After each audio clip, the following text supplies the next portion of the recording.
Ok, nous avons là les trois femelles reproductrices qui ont été récemment croisées.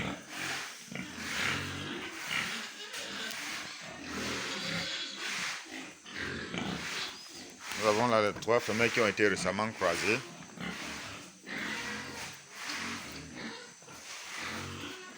Là, c'est la première loge.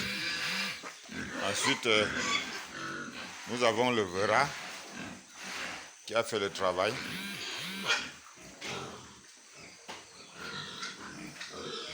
Nous avons également les trois autres femelles qui ont été croisées.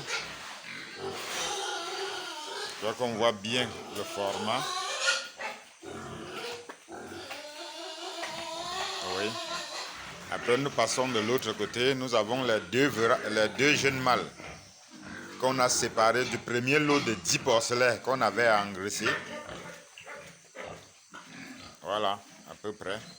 Ensuite, nous avons là les 8 porcelets qu'on avait pris chez Chef. Et celui que vous avez en image, c'est le jeune porcelet qui avait moins de 5 kg à l'arrivée. Celui-là, qui se débrouille. Et nous avons là les 8. Le reste des 8, ils étaient 10, mais on a mis 2 verras de l'autre côté, comme vous avez dit, comme vous avez vu. Et il reste là. Voilà à peu près comment se présente le sujet actuellement. Et je disais tout à l'heure que la balance est défectueuse. Ça veut dire que Giresse ne peut pas être précis au niveau des quantités d'aliments servis. Mais dans l'ensemble, nous allons voir comment faire pour être précis au niveau des quantités d'aliments.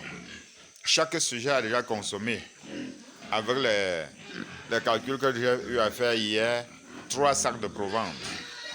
3 sacs de provence, ça veut dire que nous avons déjà, au jour d'aujourd'hui, utilisé 78 sacs de provence. 78 sacs de provence. Lorsqu'on divise par 25, je crois que ça fait bien à peu près 3 sacs de provence que chacun a consommé. Nous pouvons voir, apprécier par rapport au niveau de développement des porcs et tirer des conclusions. Oh oui. Et il y a des éléments que nous avons évoqués depuis. Nous avons bien dit qu'au niveau de chaque loge, on pouvait ajouter quelques rangées de papins, même au niveau de au niveau du pourtour, parce qu'avec le développement des porcs, il n'est plus normal que les gens puissent se mettre dehors et voir ce qui se passe. Parce que nous allons vers décembre, c'est la période forte pour le grand banditisme. Oui, donc je crois que les choses sont... Je crois que là, les choses... Je vois que... Je ne sais pas qui vous a parlé du faible développement des porcs la dernière fois, mais regardez une femelle qui a sa première saillie. C'est-à-dire qu'on l'a croisée pour la première fois. Et je pense qu'à mon niveau, le développement est normal. Bon, par rapport au problème qu'il fallait gérer, nous avons notre pédiluve, là où on doit tremper les pieds avant d'entrer là. Je crois qu'il faut d'urgence permettre à Papa Martin de faire notre pédiluve tel qu'on ait de l'eau, c'est-à-dire tel qu'on trempe les pieds normalement avant d'entrer, d'accéder à la porcherie. Et également